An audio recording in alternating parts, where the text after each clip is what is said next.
Welcome back to 755 is real. We would have been on earlier, but Cam was dicking around and has made us late. So I'm David O'Brien, Braves writer with The Athletic, with my co-host Eric O'Flaherty, former Braves reliever. What's and up, we're going to Dave? have some fake enthusiasm today. I don't have it in me. I don't have it in me.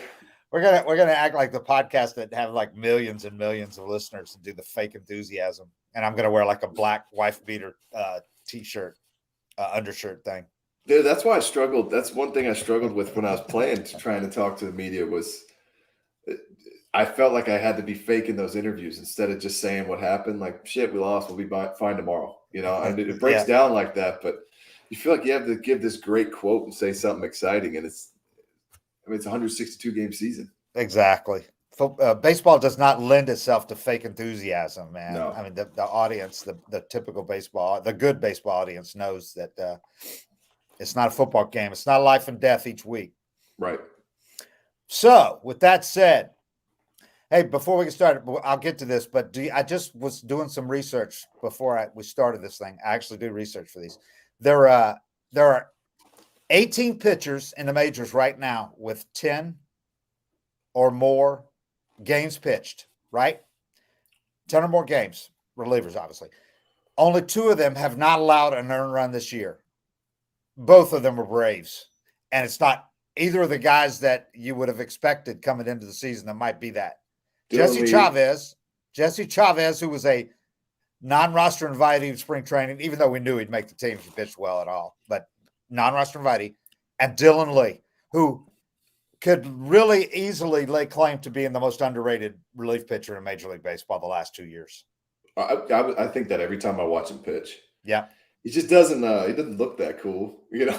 Yeah. He needs some kind of long hair and a beard or a neck tat or something to spice it up. But when I was watching him, I was thinking, if the gun just said 98 and he put up the exact same numbers, how much bigger deal would he be than the way he's doing it? And if he said, he said he's the man of the fewest words I've ever had in an interview. He says nothing. And I'm told that he's a chatterbox away from when he's not doing interviews, like with his teammates, that he's nonstop talking. We just don't see that side of him. But he is with us. I think he's learned, man. Getting released will do that. You know, by the Marlins at the end of spring training, living in his RV before he signed with the Braves. I mean, I think he's learned. As he told me, I keep my head down. I just go to work every day. And that's it. And that's a long sentence for him in an interview. Most of the interviews were like, yep. Yeah, felt good. Exactly right. Yep. Well, that's the best place to be, though, as a reliever. You know, I mean, I used to hate, and I would get talked to when I was on a hot streak. You know, it's like you don't want to change anything. And you get talked to, and I'd be like, thanks, Bowman, I'm giving it up tonight. You know, somebody come to you and tell you, you know, you haven't given up a run in 17 games. I'm like, well, I'm going to give up 3 bloop singles and a grand slam tonight. Because it's just, as a reliever, you just want to keep that those guys are the best, you know, just staying level-headed, not getting too high, not getting too low, and just getting through the season. It was never like I sat on the bench after I pitched and felt good. It was, or I was excited about it. It was just like, glad it's over. You know, I didn't mess the game up. I get to chill for 3 innings, take in a baseball game, and then it's back to work and just shut up and do my job. You don't want to be a big deal. You don't want anybody to know anything about you as a reliever. Yeah, it's not like a starting pitcher who does his thing every once a week, basically, you know? Yeah. It's a big deal, man. I mean, you're right. As a reliever, you want to do your job, not mess anything up, and leave. Get out. I was like, get me in, get me out. Nobody talk to me. Leave me alone. Yeah. That's where you got to try to be. It seems like that's where he is. Yeah, I remember you when you were a reliever and us covering you. You were a lot like Dylan Lee when you were pitching. I didn't want any attention at all. Just, you want to be invisible as a reliever because unless you're the closer, you know, there's not a lot of glamour and you're not going to get talked to unless you mess a game up. Yeah, that's true. So and most closers don't get talked to unless they blow a save. Right. Smoltzy used to say that. Would come over after he blew a save. He'd go, now you want to talk to me. We're like, well, Smoltzy, what are we going to come over and talk to you after you go out and retire the side in order? We're going to come talk to you about it. Yeah. How'd that 10 pitches you threw feel? Yeah. Slider still the best on earth? Cool. Because he was used to life as a starter where reporters talk to him after every game, day, regardless of how well he does, how poorly, you know. With a closer, it's like, it's not news if you go out and just retire the side and get the save. That's what you're supposed to do, right? Yep. And, if you're a middle reliever, you get one courtesy article around like June or July about how good you're doing a year. You tell them, you don't really say much, and they write some article about how you're overrated, and then you just go right back under the radar. And I mean, it's a nice place to be if it fits your personality too. Right. That's like the story I'm about to write on Dylan Lee. He's doing great. Nobody cares. So yeah, those guys, just to look real quick at their order before we get to some other stuff that we're going to talk about. Thanks. My cat just jerked my earplugs out of my earphones out of my thing. Okay. So you got, Jesse Chavez, 10 appearances, 9 innings, 5 hits, 1 hit batter, 1 walk, 9 strikeouts. The dude has an 0.67 whip and a 161 opponent's average. Dylan Lee, 10 appearances, 10 1/3 innings, 4 hits, 1 run unearned, 2 walks, 11 strikeouts, 0.58 whip, and a 121 opponent's average. Those guys are 2 of the best relievers in baseball so far this year. Yeah, I think Lee might have one of those sliders that it might not look amazing on TV, but the hitters just can't pick it up just based on the swings he gets. He's really improved that slider and he's throwing it a lot, getting away from the changeup. He's not throwing it much, still throwing it a few times to kind of keep it in the back of their head. Yep. But that slider, he's fearless too. I mean, he'll throw that fastball for a strike into a righty, which normally that's the determining factor whether you can get guys out from both sides. Either you have a dynamite changeup left-handed, or you can pitch righties ineffectively. Well, he's one of those guys too. You talk about as being fearless. I mean, his stuff's not. He doesn't throw 99, but he locates his fastball and he doesn't try to nitpick. And he's like, put it in play. If you want to put it in play, put it in play. I bet you if you talk to hitters, especially with the Braves defense, I bet you if you talk to hitters on the other teams, his fastball probably plays up and they can't pick up a slider. And he's also a huge dude. Which I was just going to ask that. He's a big guy. Yeah. He's probably, I haven't looked at his, without looking it up, his bio, I would guess 6'4", and I don't know what he's listed at, but he's a good 230. Yeah. 225. Yeah. He's a big dude. Okay. I wrote about this today, and it goes without saying, and I think most fans, I wasn't referring to the real knowledgeable fans when I said that the Braves lose a game on a 6-game trip. They go 5-1. They lose a game 1-0. When they go for 7 with runners in scoring position against a really good team on the road at San Diego. And Charlie pitched well. He got paid for 1 mistake to Soto, a home run, and that was it. But that was their only loss on the trip, and I don't care who you're playing. They swept the Royals, which they're supposed to do. But the Padres, they're not playing great yet, but they're a good team. They got a stacked lineup, and they get Tatis back today. Good timing. But to lose 1 game on a trip and be 10-2 on the road this year, the Braves are second best overall record in the majors, best road record. This team's off to a great start. So when you lose a game like yesterday and you see the people on the thing complain, here we go, the Braves saving day game shit and all this stuff. No, they're not. They're good in day games this year. I mean, they're not hitting day games like they do in night games, but they're playing well. They're pitching great in day games. Yeah. So it's a good start. Enjoy it. The last 2 years, they started out 8-14, or 8-10. I'm sorry. Yeah. I mean, there's always going to be people like that, but I think everybody that's has watched any amount of baseball before knows you don't go 6-0 on many trips. You go 5-1. That's a great trip. Even if you do it in AAA, you could go be a major league team and go on the road in AAA. You might lose 2 games. Yeah. It's a hard sport. They're 14-5. The 14-4 start matched the best in the Atlanta era franchise history. If they would have won yesterday, it would have been the best 19-game start in franchise history. And this is a team that won 14 straight division titles, remember, not too long ago. Well, it would be nice, to take a commanding lead early and hold on to it, because there's been a lot of drama the last few years. And like we talked about, I think chasing the Mets down really took it out of them last year, because that was playoff baseball for a month and a half. No doubt. And they were under 500, I think, each of the last 2 years at the end of May. But last year, 23 or 24-27 at the end of May, 10.5 games behind the Mets going into June. So, they had like a 4 month basically playoff drive. I mean, yeah, right now the Mets are playing better now, so the Braves have a 2-game lead. But that's I mean, you look at some of the other divisions, like the Yankees are playing pretty well, and they're 4.5 behind the Rays, after their ridiculous start. But it's just so early that nobody panics or anything yet. But I think it's 11% of the season so far, something like that. Yeah. But the point is that the Braves, this is a good team, man, and they're doing this. The amazing thing is they're doing some of the guys they're doing without their closer. He's been on the IL all year, and he's their best reliever. Yeah, Mentor's done great in that role, but they're doing it without Michael Harris, who's missed 2 weeks now. Yep. Fried and Wright just come back. Yeah, they did. They started out with. I mean, they only had one start by Fried until the other day. Kyle Wright has only made 2, and he's really his end of his spring training. Normally, if he had not been missed so much of spring training, then he's only made about 5 starts, rehab and otherwise. And Colin McHugh, who's invaluable in the bullpen. So they're doing all this without so many guys. Travis d'Arnaud, Sean Murphy is now catching every day, and he's raking still. But I mean, they had an all-star catcher on the IL too. Yeah. That's why I asked you, I think it was last episode, about if they're in that Dodgers category where not just being a super team, but able to absorb so many injuries. Yeah. And the Dodgers this year are having trouble absorbing those injuries. I think the Braves are better right now than the Dodgers.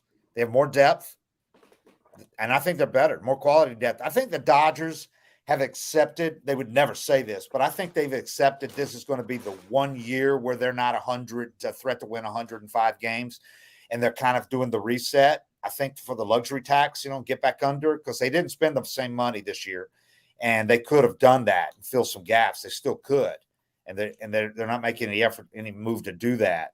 I think they're willing to accept this year. If the Padres are as good as everybody says, the Padres are going to win the division. I just think this doesn't feel like the same Dodgers juggernaut that it has in the last 5 years. Yep. I mean, they just don't have the same rotation depth. They don't have the same lineup depth. The bullpen's not quite as good. So I think the Padres, they've got off to they're below 500 right now, but they get Tatis back today. They get Musgrove back at the end of the week. They're going to catch fire. Yeah. That's why, when they lost those games at home to the Padres, I mean, going into San Diego and taking a few is pretty solid. But when they lost those games at home, it's like, I know they're not firing all cylinders, but that's a damn good team. Yeah, it is. So yeah, and in the clubhouse, I mean, the Braves, these guys know how good they are. They feel really good. Austin Riley yesterday spoke for everybody. Everybody had the same thing to say. He said, I like where we're at. We had a really, really good trip. Obviously, today didn't end up the way we wanted. Some missed opportunities. I had a couple of bats where it could have changed the game and just didn't get it done. Charlie pitched well, gave us a chance. The bullpen did as well. But at the end, great road trip. I like where we are going into the off day. Regroup, get ready for Friday. They got the Astros coming in, defending World Series champions coming in Friday. The Astros are not playing. They're not hitting on all cylinders yet. They're without Altuve. And Bregman hasn't started out his normal, a couple other guys. So they need to take advantage of that, take a series from the Astros this weekend. But yeah, everybody to a man is just, they really are excited. Talked to Charlie after, lose the game yesterday, 1-0. And he was like, I love this team. He said he loves coming to the clubhouse. He said it's so nice to be able to want to get to the ballpark every day and be around these guys. He said they've been really talented in the past few years, but he really loves the chemistry and this talent of this group as a whole. And what a benefit, like a big blessing to have this group locked. Like, these guys are just going to keep growing together. Yep. I look back at my years with those teams that we have with the Braves, 9, 10, 11, 12, 13, and the chemistry and how much fun it was to come to the park. It's like we want to do reunions and we didn't even win a World Series. You want to get back together with those guys, but these guys get to stay together for 5, 10 years. And the core group has been the same already for quite a few. Yeah. And they got so many guys that don't have to worry about playing through injuries and all that, contracts and all that, because they're contracts. Set. Right. Yeah. And that can go both ways. But if you got the right guys, you're not worried about them resting on laurels or taking it easy and cruising and not doing the same work and everything. They got the right guys that they give these contracts to. You probably put a lot of thought into that. I mean, before you sign a guy, you're going to know which guys. Like, man, it's hard to get this guy to work already. If we give him 250 mil, he might shut it down. I mean, how many contracts have you seen over the years of guys that are just elite prospects, come up, have 2 good years, and then just kind of taper off? Ozuna's the one that's a mistake, but that was a little different. He's not one of these young guys that gave the long extensions to. That was a guy that basically they were running out of options as spring training approached that year, and they needed a big bat, and everybody knew what he had done. And all the fans, if you go back and look, the fans, us reporters, we all said you got to re-sign Ozuna because he'd come off a great year. And they were a week from spring training when they signed him. It's like there was nobody else out there at that point. So I'm not going to blame them for that contract at all. It just hasn't worked out. That's on Ozuna, not on the Braves. That's on him and what's happened off the field and what's happened on the field. So sure, that was a mistake. There's no doubt. But I'm not going to blame them like I would if they gave that contract to a young guy and the guy ended up being a dog. Then you should have done a better job vetting it and that kind of thing. Yeah, and that's eventually going to happen one of these times. But I mean, you're hitting on so many. Right. Who cares? And the ones that are signed, the real ones that you're building the franchise around, he's not one of those. No. We're talking about the guys you give these contracts to that are in their early to mid 20s. Yeah. The guys from Acuna to Ozzy to Olsen to Riley, Sean Murphy, Spencer Strider.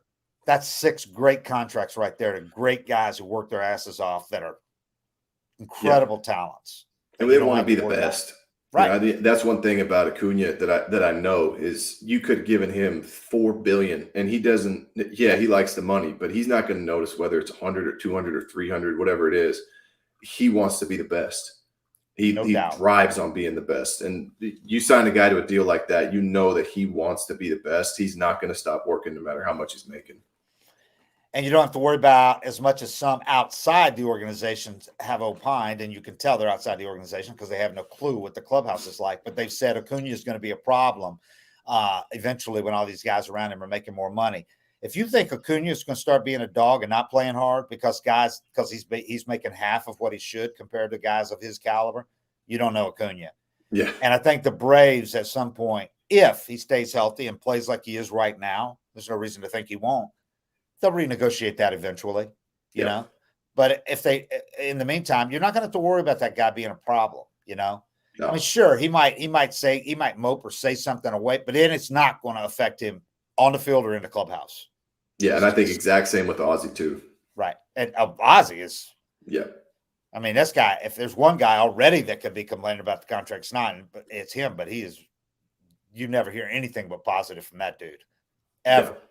So, Acuna, I think it's become obvious how much he was still affected last year. We knew it at the time. You could see him. Every time he'd fall and grimace, getting up, sliding a second, get up, you knew it was still bothering him.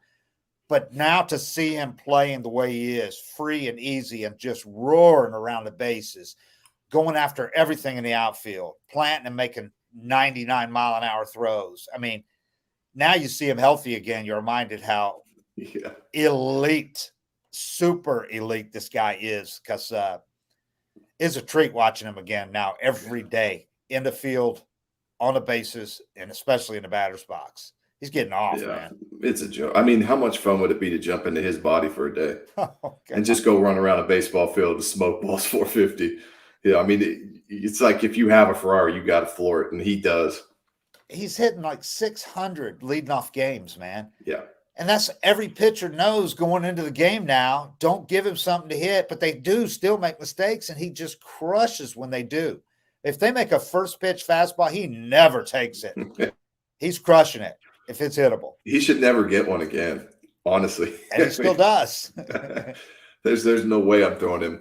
Even first 2 pitches, you should see if he'll be aggressive and maybe get himself out. But the tricky part is he can run. It's not like you're just throwing a 4-hole hitter in the leadoff spot that can do some damage.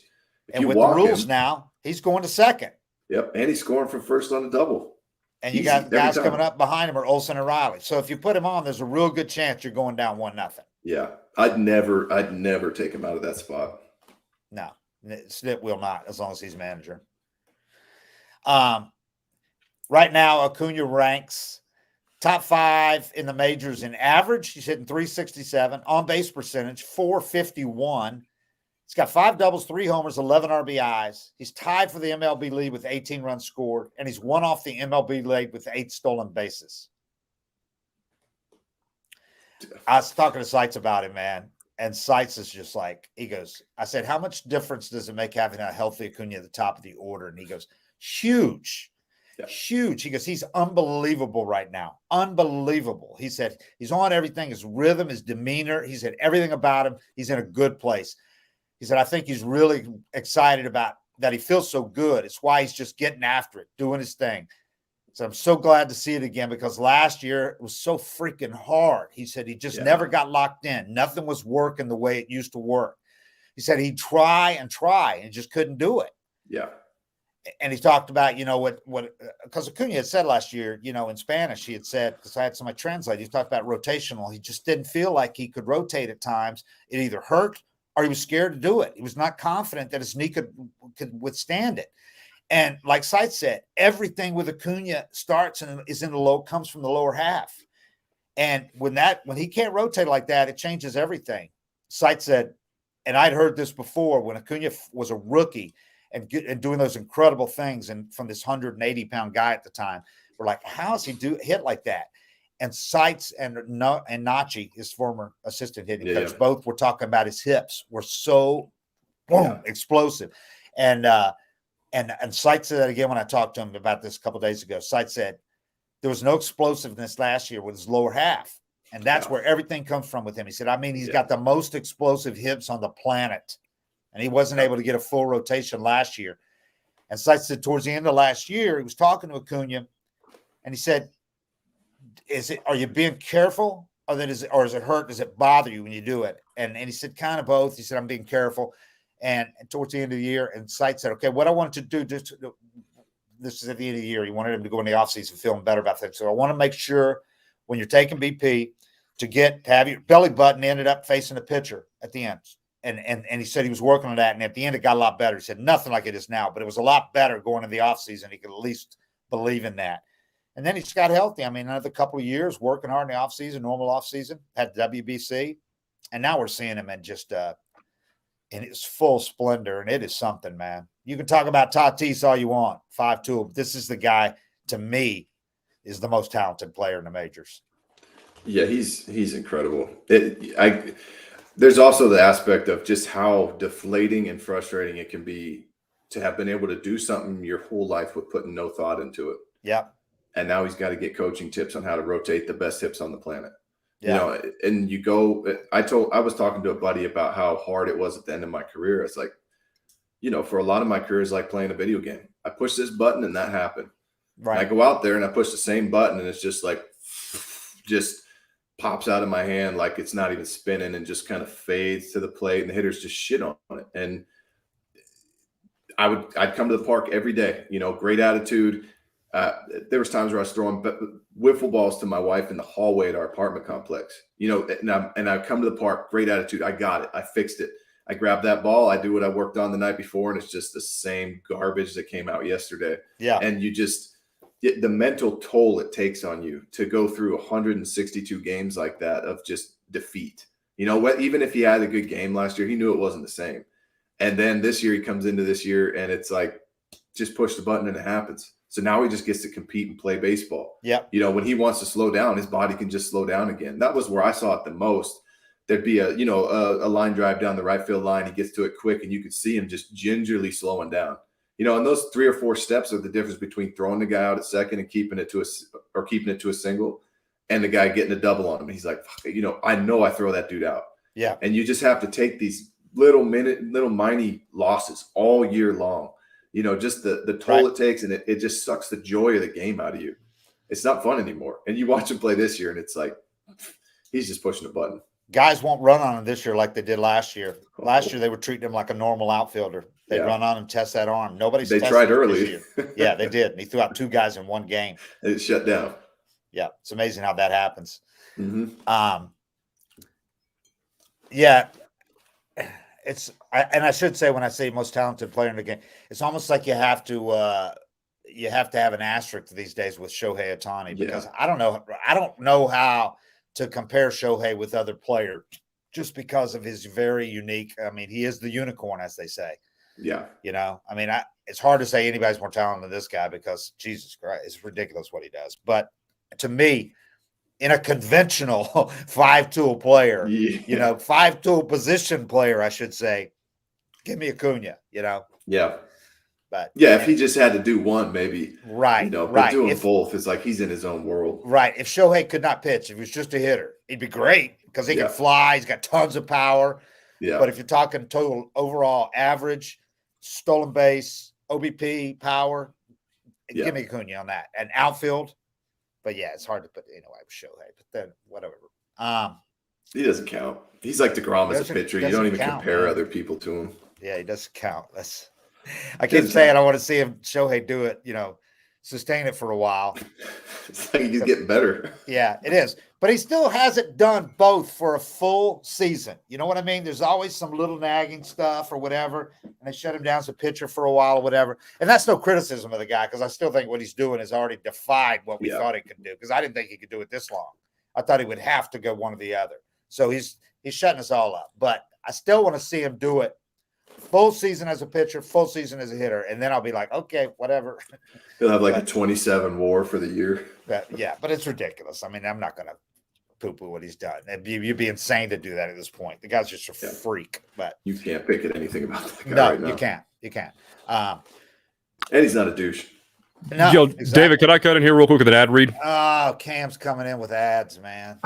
Sorry to spoil the party. We're on a roll, dude. The Acuna Ohtani conversation's awesome. Yeah, and this is also awesome. Our partnership with Athletic Greens, great to have them back in the fold. And their AG1, it is a fantastic foundational nutritional drink. Now's the time to try it. It's a comprehensive health and power habit all in one. It's great for gut health, your immune system, and a new healthy way to start your day, especially for those who don't like pills, whether you have pill boxes, you have an exorbitant amount of them, or you just don't like swallowing pills. If a comprehensive solution is what you need from a supplement routine, then Athletic Greens is giving you a free 1-year supply of vitamin D and 5 free travel packs with your first purchase. Go to athleticgreens.com/MLBSSB. That's athleticgreens.com/MLBSSB. Go check it out. I actually drank some of that. I drink it every day. Yeah, it's a good product. There you go. Well, they're a sponsor. I'll be waiting for that stuff at my doorstep, man. Yeah, can you reach out to them and tell them to stop making me pay? Step it up, man. Omaha Steaks has. I'll drink it on camera. That's right. Yeah, I'll drink it on camera if I get it. Anyway, just going back to I had leading off the first inning Acuna. He's 11 for 18, 6'11 average, 3 doubles, a homer, a walk, and 19 plate appearances. And get this one. When he's leading off any inning, first or otherwise, he's 14 for 28. He's hitting 500 leading off an inning, the best of any major leaguer who's got at least 10 at-bats leading off an inning. Smith said, just having that power to put you on the board early, and then he can score from first on a double. He can steal a base. So there's a lot of things he can do, and it's really good having that, because when you've got to navigate that 3 or 4 times a night, that's rough duty on a pitcher. And here's what a lot of people, especially Acuna, people who have Acuna on their fantasy teams, are going to love. Snit said, I talked to Snit. I asked him, I said, and he wants to play every day, right? I mean, he goes, oh yeah. He goes, I plan on him playing 162 really, unless something happens. Yeah.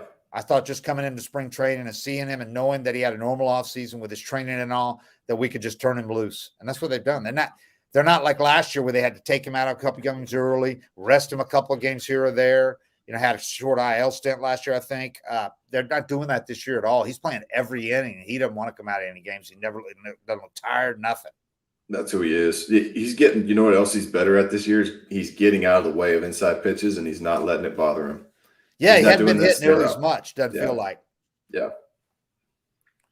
And I think the pitch clock is helping in that regard too, Yeah. He has got to hit a couple of times. It's like, or been pitched inside a couple of times, and he can't step out of the box and Get go right around. back in there. Yeah, he's got to get back in there and do it. And so pitch clock might be helping him, man. Yeah. I just noticed, He you'd didn't see need all it so the much. theatrics. No, maybe you'd see it a lot last year, that fastball in, glare out at the pitcher, and then almost chase anything the next pitch, trying to get him back for coming in there. And this year it's like he just gets out, unless it's 2 or 3 or it's up by his head, he just gets right back in the box and digs in. Can't lose focus.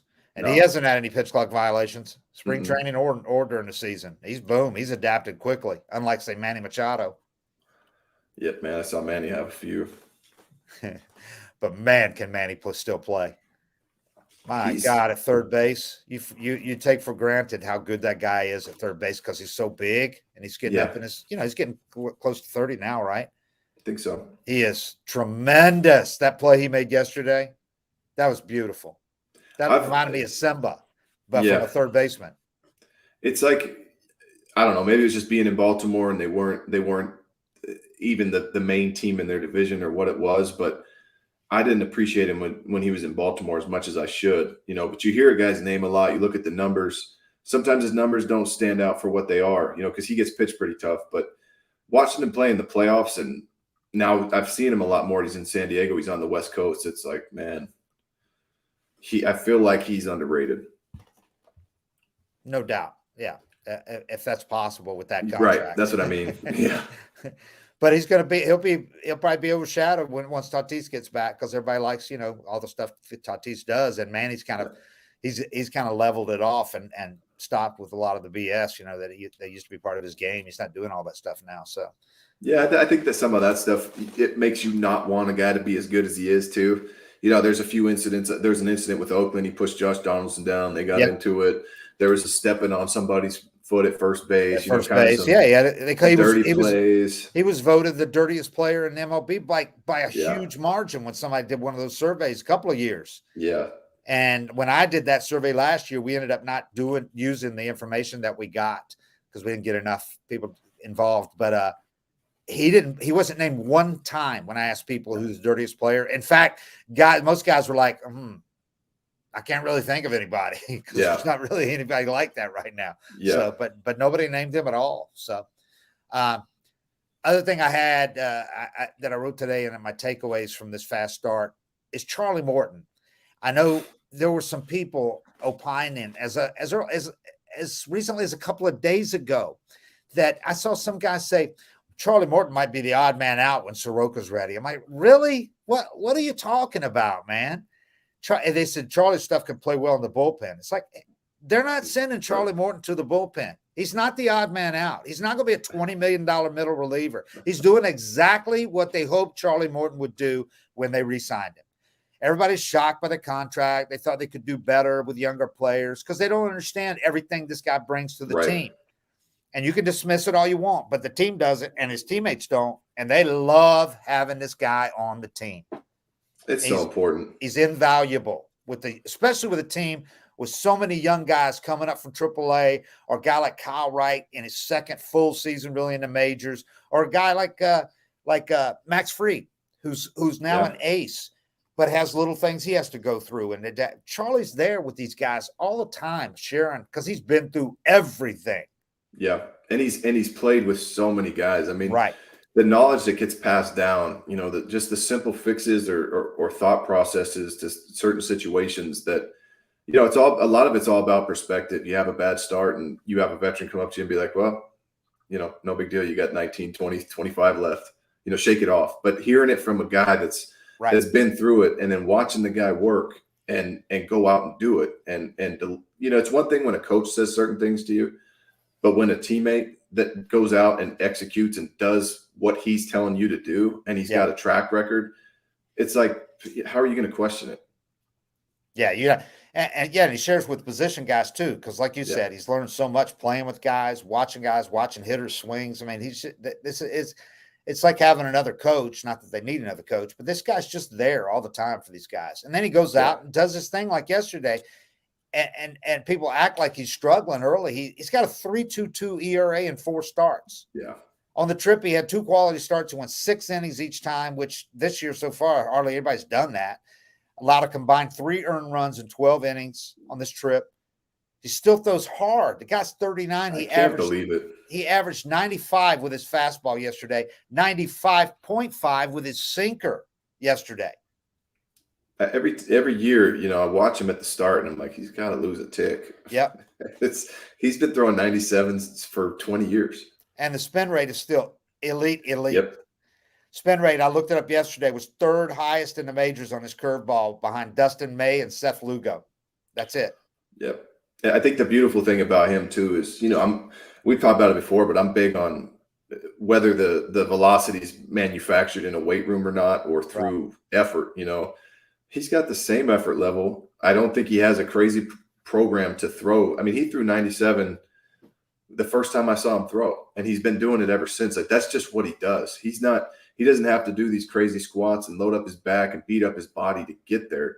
That's just who he is. So it's not like it's a flexibility. His flexibility is great. It's not like it's a manufactured velocity. It's just what his velocity is.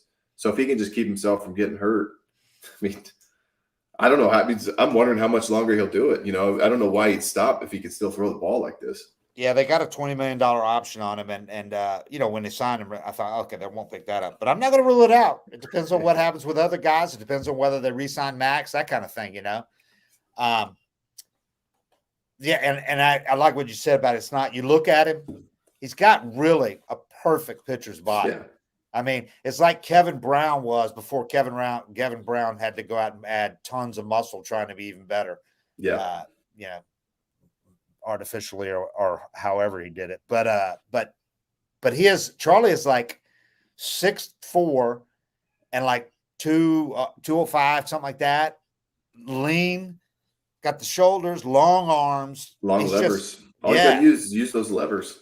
Yeah, it makes it look effortless, man. It makes 95 look so easy. And that spin rate, it's just, you can spin the ball like that or you can't. But it's hard to teach somebody to spin it like that. Like Colin McHugh was talking about that. He goes, some guys can just spin it and other guys can try all they want and they're never going to be able to spin the ball like that. Yep. Yeah, it's a feel thing, and he's not going to lose that.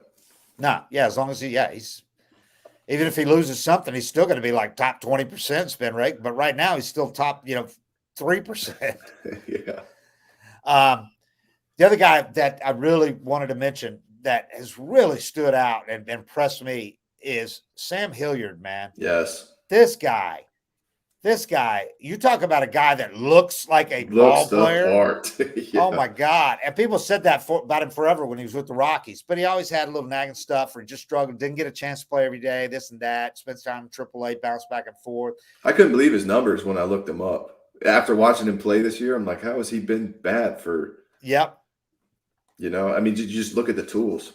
But if you looked at inside the numbers, like what he did in the minors and all that, and see why he was a top prospect at one time, for one thing, he's 6'5", 235, and he can run. He is fast, man.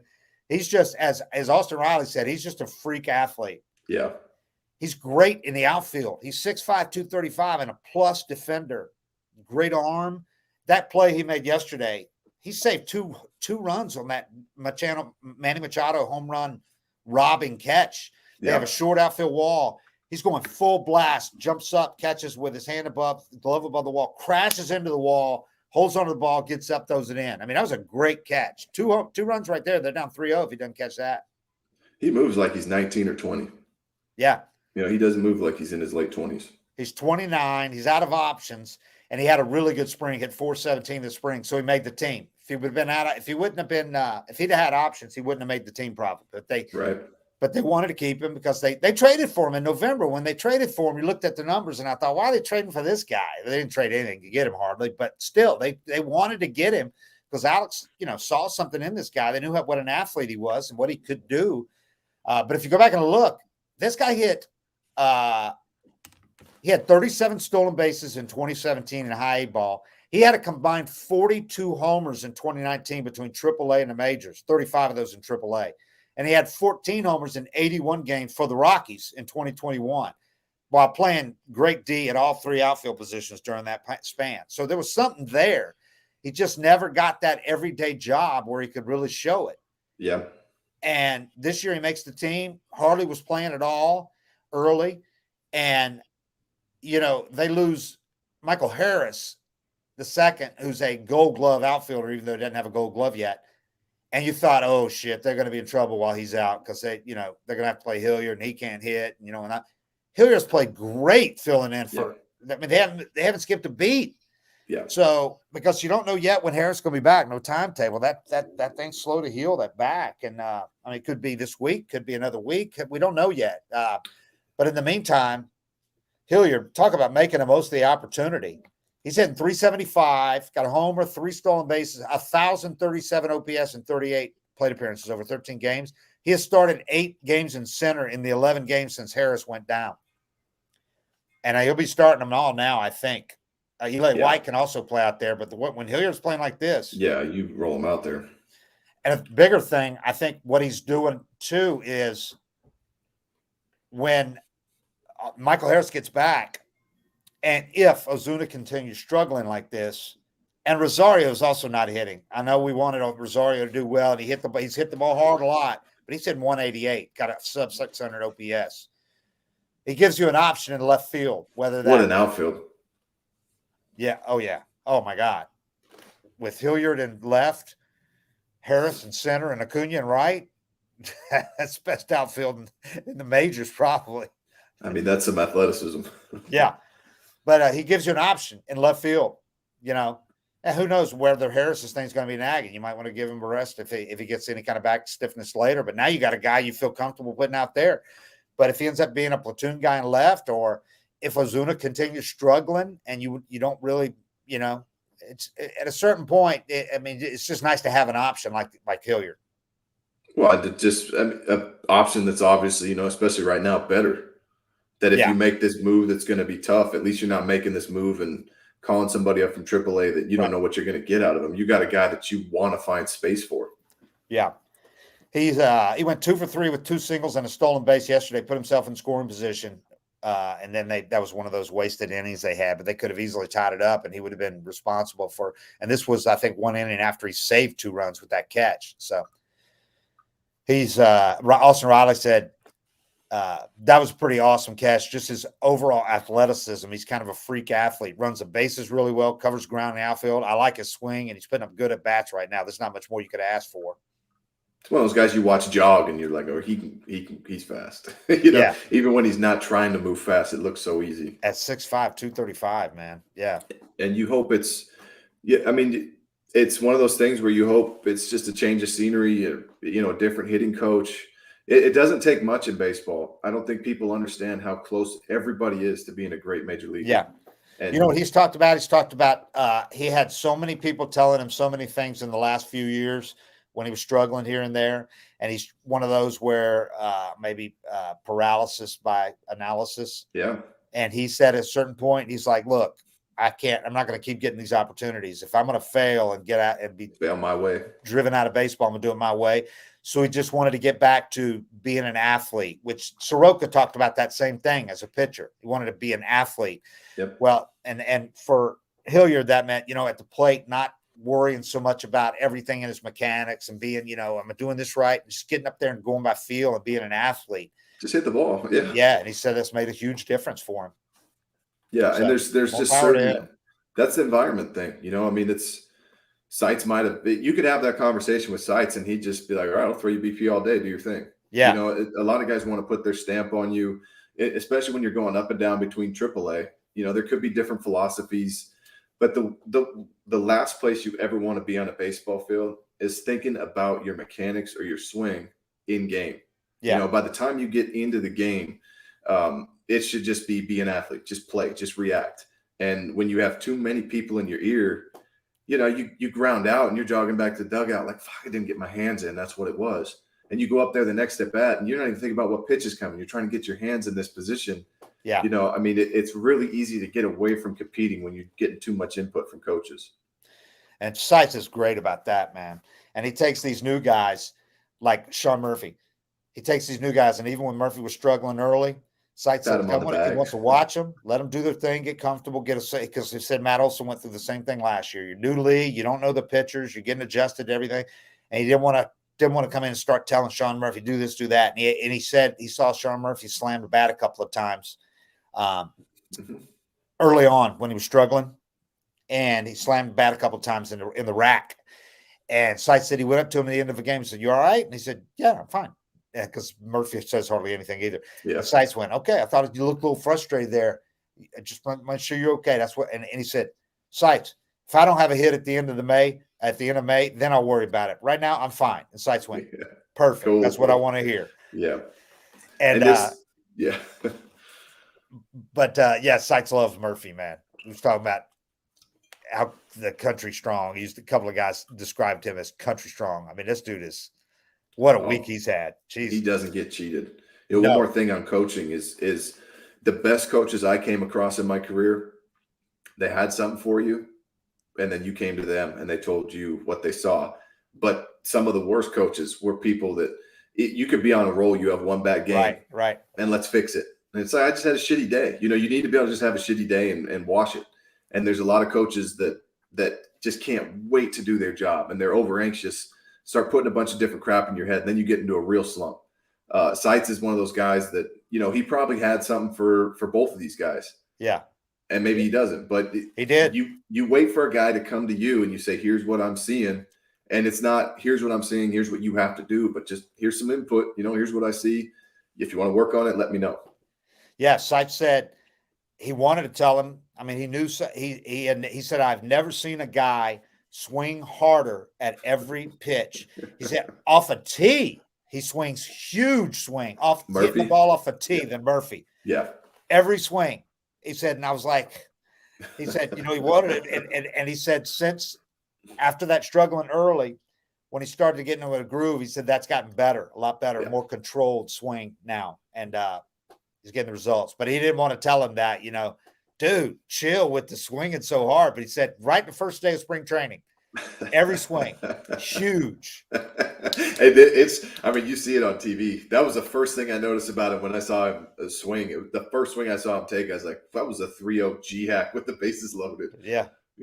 Every swing's like that. But it's the same thing, you don't want to take that aggression away from a guy. Maybe that's where he thrives. And then he connects like he did the other day, and it's like, whew. Yeah, he's got some juice. And I finally saw him talk too. I saw an interview with him, and those are a few words. Yeah, but he's all business. But the little things guys say that they say as long as we win, and those little comments. Some guys say it for the camera, but when it comes out of his mouth, it's like, that's all he cares about. And the guy said he's a man of few words, but when he speaks, everybody knows it's important. Yep. And he's got one of those sneaky senses of humor. Yep. Dry. So he's got a real dry sense of humor. And the guys love him. Love him. Said he's fit right in from day one. So, I asked, I was talking to Chadwick Trump about him, because Chadwick Trump said he saw him first time in 2017. Chadwick, I think, was with the A's, and he'd just come up. Murphy did. He said his arm was incredible then. He goes, and now to see where it is now, he goes, oh my God, it's unbelievable. He said his arm.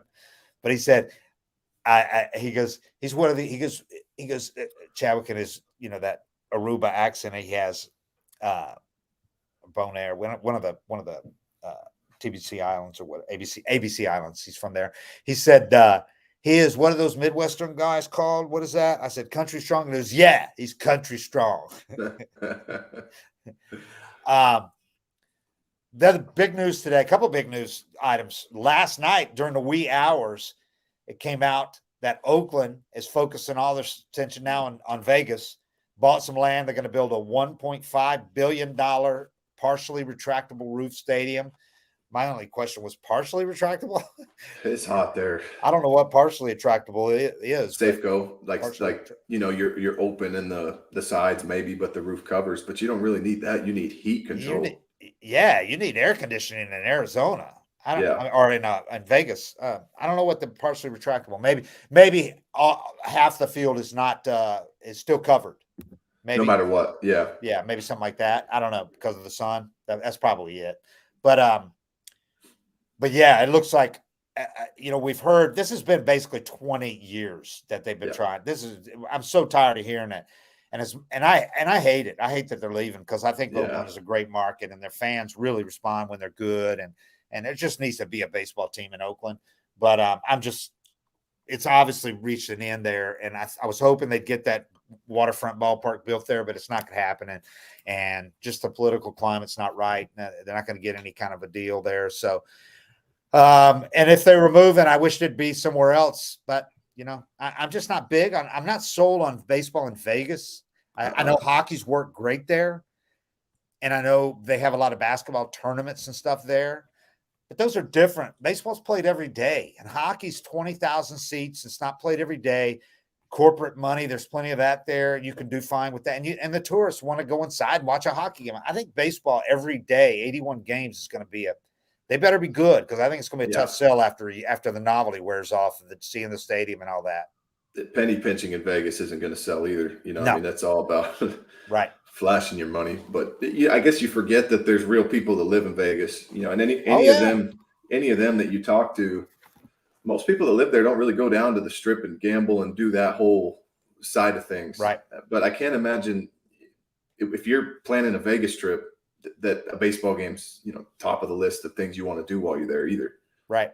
So we'll see how it goes. I think, it's just a shame Oakland's losing their team, because that's been some of the best uniforms when they're good. It's one of the best atmospheres, but it's whole thing playing out. It's just been sad. I mean, their legacy, going to 3 World Series in a row, and Bash Brothers winning a couple of them. Reggie Jackson. They change the uniforms, right? The team name. I don't know what they're going to do. I don't know. I don't know what they're going to do, man. I don't know how you would get rid of those unis. Right. I'd go back to the 70s ones, exact replica, that color. I like that colored green. But I mean, you're going back to that era, and then the Bash Brothers era. But you go back to the 70s, you go back to the Vita Blue, the Reggie Jackson, Joe Rudy, Gene Tennis, Bert Campaneris, on and on and on. They had incredible teams. Yeah. And but they've played in the same stadium since they moved there. Yeah. It used to look way cooler before they put that Mount Davis. If you look at old pictures of it, people can't believe it when I show them a picture of what it used to look like. Yeah. Kind of had a Dodger Stadium with an open outfield, that kind of thing, feel to it. And you're in Northern California. You had that. I mean, they ruined it with Mount Davis, and then the damn team didn't even stay there. And that hulking, the monstrosity is out there. It just looks horrible. Yeah. Yeah, it's a shame too. And there was something that came out that they were the 5th most profitable team doing what they were doing. That's one thing for me that's wrong with baseball by itself. Right. And fans see that, and it really turns everybody off once that stuff gets out there, like they were doing and the Pirates were doing for a while. Pirates are good right now, by the way. Let's see if they can keep doing it. But they're going to have about 400 people at the games the next. Oh my God. Yeah. It's going to be bad.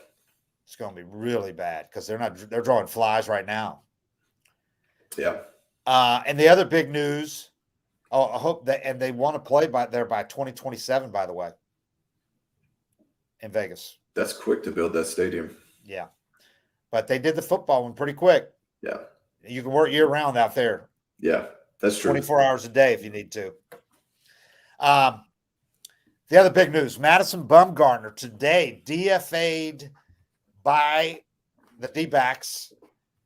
I mean, I think we probably thought this was coming, but it's kind of like it dovetails or it's going to kind of parallel lines with the Marcell Ozuna situation. I know a lot of people at some point, there were rumors that the Braves were trying to get, trade straight one bad contract for another and get Bumgarner and hope they could turn him around. But they are owed basically the same amount of money for the next 2 years. And the D-backs decided we can't do this anymore. They got a young team coming up. They got young pitchers, and he was just kind of dragging them down, I think. And he's 33. It's hard to believe he's only 33. It feels like he's been around forever. Yeah. But he had a 5.23 ERA in 363 innings, 69 starts over that contract he got. That 5-year, $85 million contract he signed with the D-backs before the 2020 season. He's got a 5.23 ERA with them. And this year, it's gone to another level. I think they could have withstood 5.23, continued doing that. But this year, 20 runs, 19 earned, and 25 hits, 15 walks, and 10 strikeouts in 16 2/3 innings. He's 0-3 with a 10.26 ERA, 2.40 WHIP, 43 ERA plus, which 100 is normal, is average pitcher. This is a guy that in his 11 seasons with the Giants had a 3.13 ERA, 1.11 WHIP, 120 ERA plus over 11 seasons with the Giants. Yeah, that's a good park to pitch in too. San Francisco. I think Arizona's a little tougher, but I would say that I think you have a little more leeway in time with a position player, in left field, taking up one spot in the lineup versus handing the ball to somebody every fifth day. And if they're not giving you a chance to win, it's different, no doubt. Especially if you got other pitchers. Yeah. I mean, with a position guy, you can use him against in certain matchups. I mean, he's not going to kill you, right? And you look at him; it's like his big thing is playoff balls. You want him to, and if you can look at your team and be like, well, probably not going to the playoffs the next couple of years, right? And at this point, you have to look at him because it's not like he's going to flip a switch and be a really good pitcher in the postseason when he's that bad, right?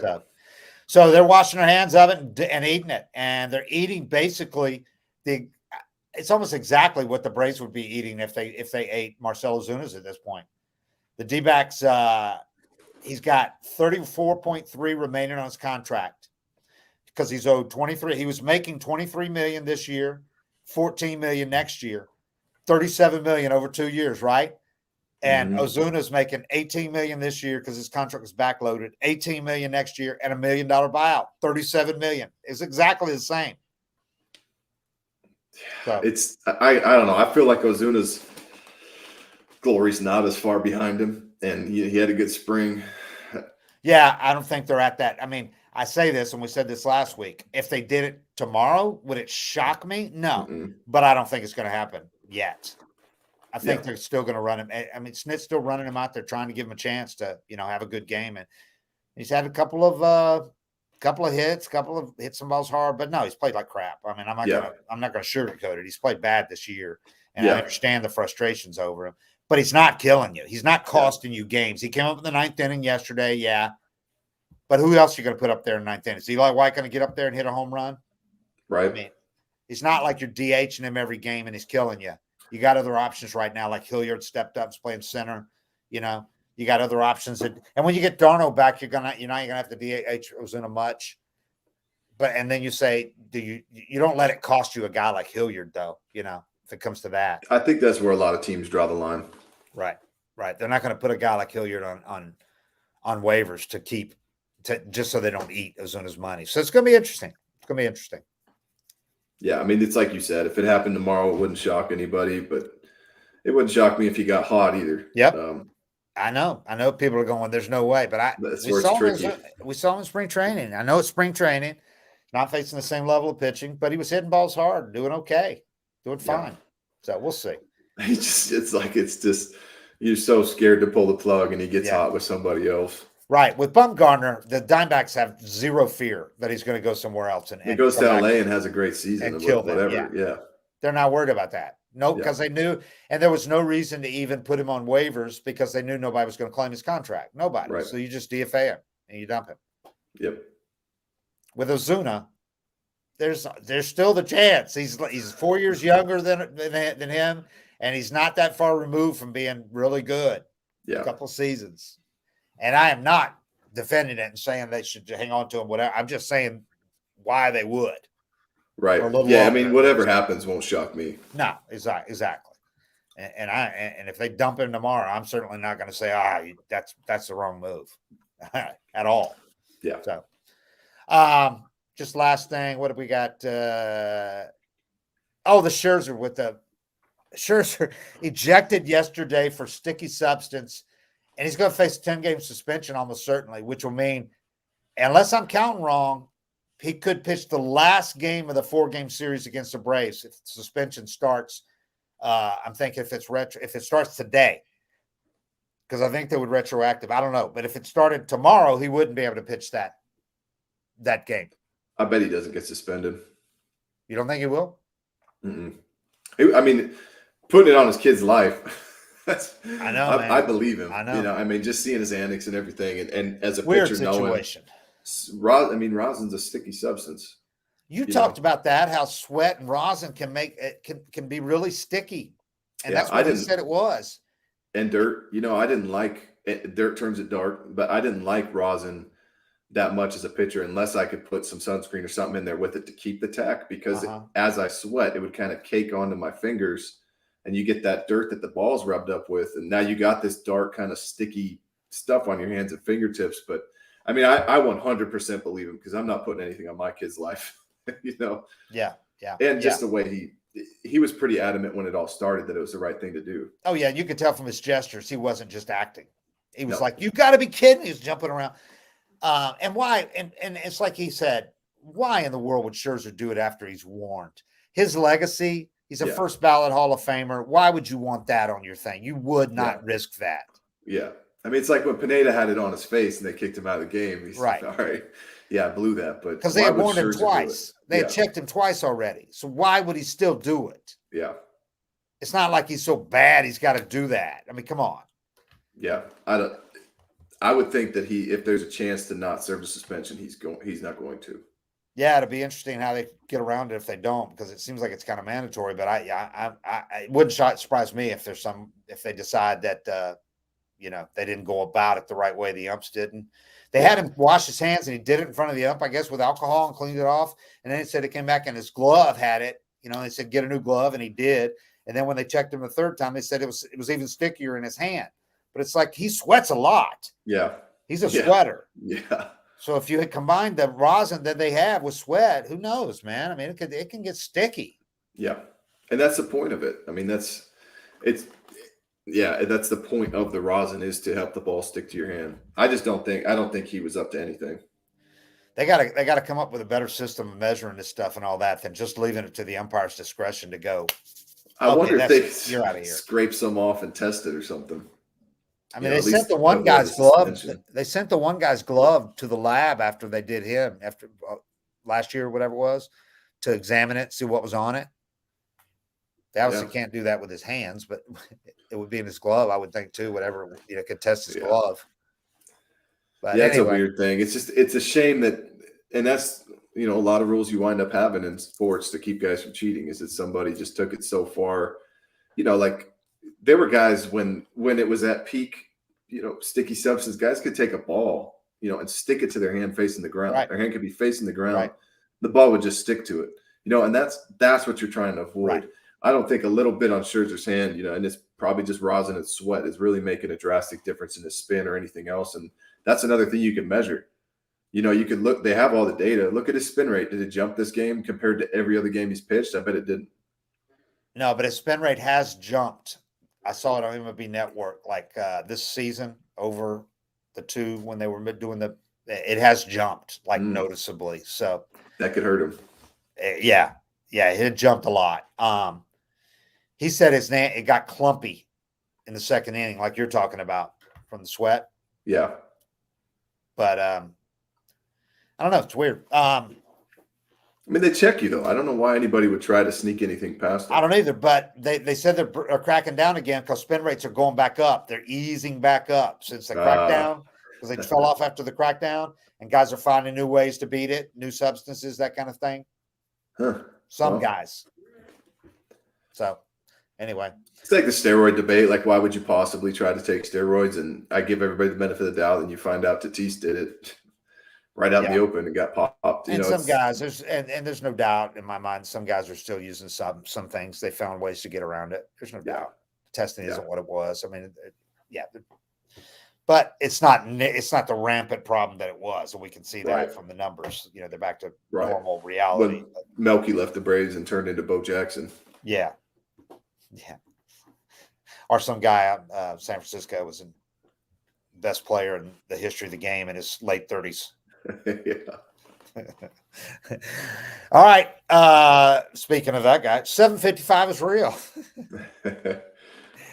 We appreciate it, everybody. A lot of stuff coming up. Big homestand with the Astros, starting a 7-game homestand, then go to New York for the first matchup with the Metsies. We'll see where the Mets are at that point. 4-game series against the Mets. That's going to be fun. In New York? Bryce playing great ball. I think they're going to get several of these guys back soon. I think McHugh's going to be activated this week, like real soon, next couple of days, as soon as the first day he's eligible. That's going to help that bullpen a lot. Can't keep relying so much on those guys, as great as Dylan Lee and Jesse have been. Iglesias is ramping up. He's pitching off the mound now. No timetable yet for Darno because it's concussion, and there's just not a normal timetable. When his head's cleared and they're doing the test every day, then he'll be cleared to go. But we just don't have a timetable.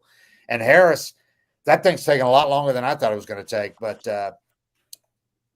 I would think that he'd be back by the end of the homestand. But that, again, Snit won't even say. But you're going to get some of these guys back soon, and they're playing really great ball now. The good thing is it's giving some of these other guys an opportunity to show what they can do.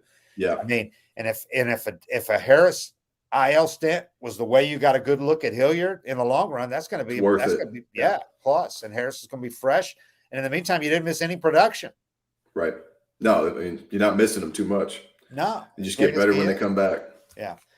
All right. Thanks, everybody. We appreciate it. We did read all your comments, by the way, and address some of them without actually reading them. But I did address some of them that you so don't worry, they are being noted. And we appreciate all the comments over there. A few of you guys just dominate the conversation. Yeah, Nicholas Caracios. Get back to work, dude. Come on. Maybe it's his lunch break. Yep. All right. But no, we appreciate it, man. Thanks a lot. 7:55 is real. We are out.